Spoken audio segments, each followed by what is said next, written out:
What up, Snake Gang? It's me, your boy, Fan Lucky Mamba. You already know, guys. We're back again with another YouTube video.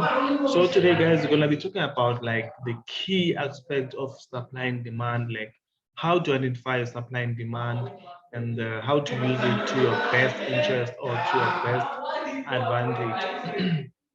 Sorry about that, guys. There's a little bit of more noise at the background. Sorry about that, but yeah. So let me just remove everything here. I was doing some meditation, guys. Now just finished now, so yeah. But yeah, I just figured, okay, guys. So first things and first foremost, how do we identify supply and demand? Pretty simple. So we do have let me see. We have a nice we have a nice demand zone here, and we have a nice supply zone. Just make this one quick. This is our supply zone. This is our demand zone. So let me see. Okay, here let me just put in some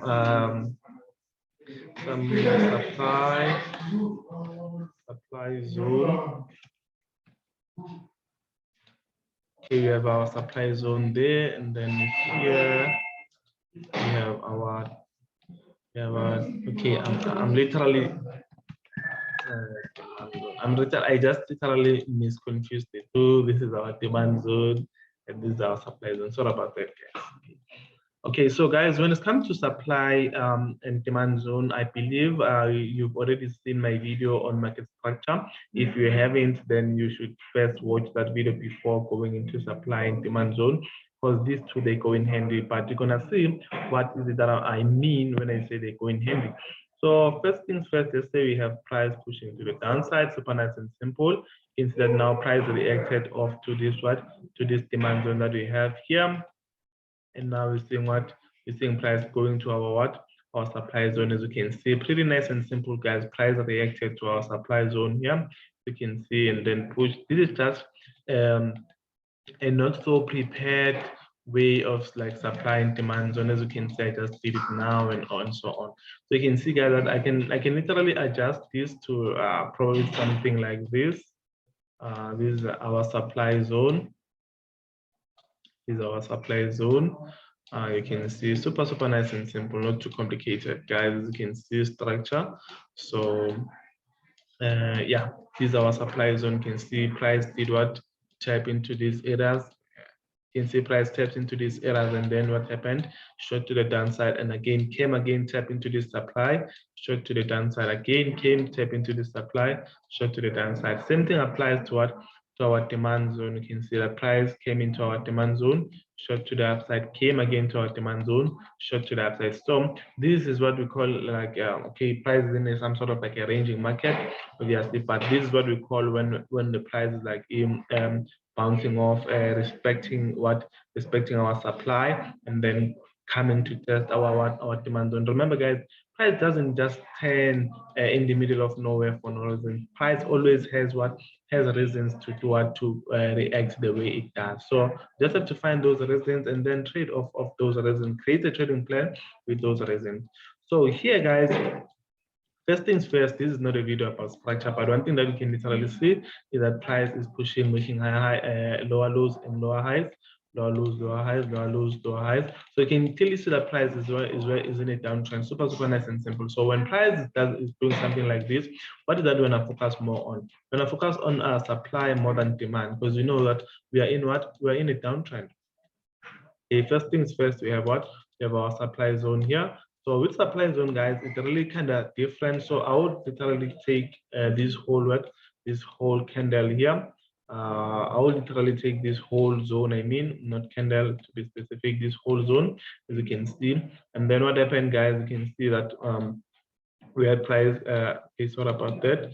We had price pushing to the upside, creating this some sort of like a ranging market, and then broke to the downside. So we expect price to come and test these areas again. So what is that we saw? We saw price coming, trying to range, created this supply zone again. Why am I saying this was a supply zone, guys? As you can see, after price tapped into this supply zone, what happened is that price impulsed so much to the downside, breaking structure here, as you can see. breaking structure, this structure here to the downside, breaking structure to the downside. So this was super nice and simple. So now what is that we still, so one thing that would have made me to be a bit skeptical taking this trade, as you can see, price did yes react to this area here. As you can see here, let me just remove this. As you can see guys here, price did react of this what supply, but now one thing that you can literally notice guys is that we have this imbalance in the market. So imbalance is literally inefficiency. Okay, sorry about that guys, just 1 second.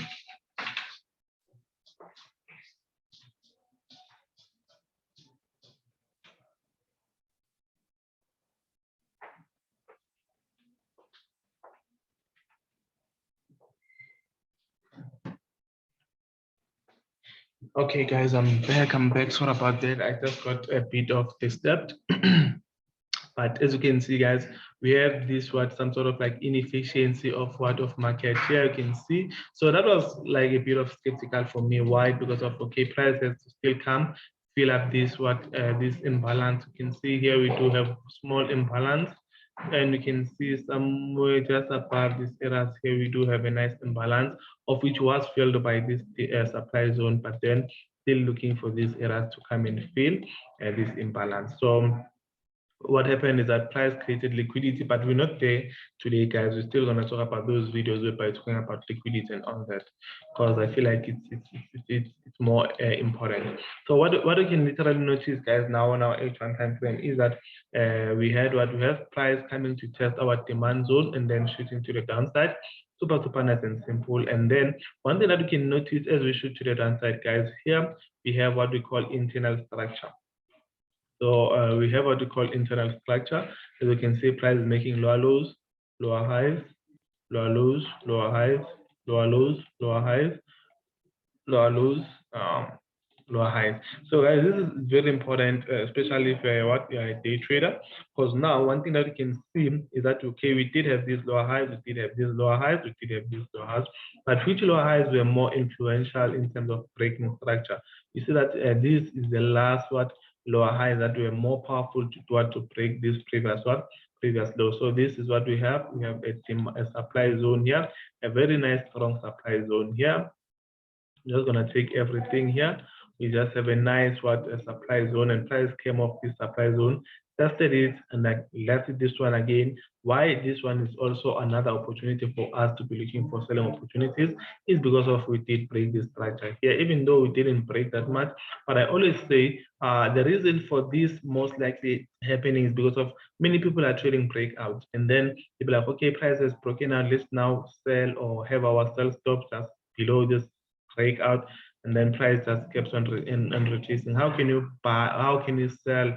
I mean, when price is already oversold. So wait for price to push a little bit up, and then which is like a pullback, and then you see we have some nice ascending type of pattern approaching our supply zone, which is something that is pretty nice. We do have a demand zone, guys. Don't get me wrong. We do have this demand zone here. Okay, it's fine. Let's just leave it like that. We do have this demand zone, guys. Here, as you can see, this is a nice demand zone, but we wouldn't be trading off of this demand zone. Why? Because we are looking at a downtrend. So that's why I'm not focusing more on demand, but I'm looking more on supply zone. So continue going forward, guys. You can see that we do have a nice supply zone as well here. Let me just take this. We have a nice supply zone. This was literally manipulated, as you can see. This supply zone was manipulated by price. You can see price, I think maybe there were news that really had some sort of like influence on this, and then yeah, but price eventually came back and then pushed to the downside. Super nice and simple, doing what?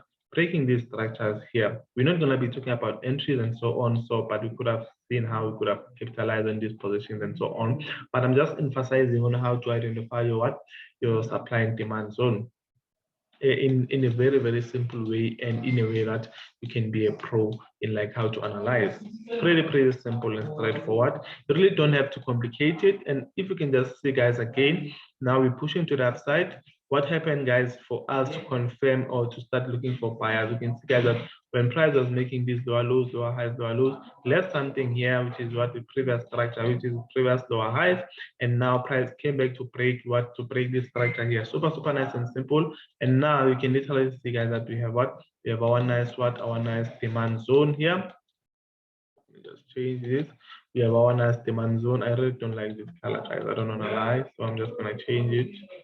We have our nice demand zone here, and then you can see price came back to test this demand zone, short to the upside, broke this structure, and you can see that now we have this supply zone, but we're no longer focusing on this supply zone. Why? It's because of now we are in some sort of like an uptrend, because we've broken structure on this area here. You can see this was where we broke structure with so much momentum to the upside. So we're no longer going to be focusing so much on this supply zone, but we're going to be looking for price. We're going to be using this supply zone as our target, and seeing expecting or hoping price to break above them, because now we've changed trend. Pretty simple, right? Yes, it is simple. You just have to put in more work on back testing. And then again, guys, you can see that we do have a nice we do have a nice demand zone again here. Price broke structure here. Price broke structure above, closed above, came back as a pullback, broke structure again, left another demand zone, broke structure, pullback, left another demand zone here, push to the upside. So guys, you can see that now we tend to focus more on this demand zone than on supply. Why? Because of now we are in some sort of like an uptrend. We have this nice demand zone here, and then we have break of structure here. I want to focus more where structure is a little bit more clear compared to what is happening here. As you can see, there's nothing much that is happening here for me. I wouldn't be focusing so much on this. I want to focus more on where there is like a clear push and then a pullback. That's when I'm like, okay, cool, that is a structure developing. Super nice and simple. So now, as you can see, as that we do have a clear break of structure and a pullback, we have a nice level of of demand here as well. Price came back to test it, pushed to the upside, as you can see, until price came to the edge of this old supply zone. And then what is that we see? The reaction of price in this supply zone, this impulsive push to the downside, shows us that now sellers are taking over into the market. There's a lot of money that was put by market makers here. Market makers are talking about banks and all those people who are trading very large capital. You can see that price pushed to the downside super nice and impulsively, and then broke structure here, broke structure here. So now we can clearly confirm that we are in some sort of like a downtrend, and you can see we left a nice supply zone here to give us that push to the downside. Broke this supply this demand zone. I mean, super nice and simple. I just want to make it a little bit more in some sort of like a clean format. You can see we have this nice demand supply zone. I mean, yeah, we have this nice supply zone here. Super nice impulse, gave us a lot of momentum to push and do it and break this structure here. So what can literally happen at this point in time? We left something here.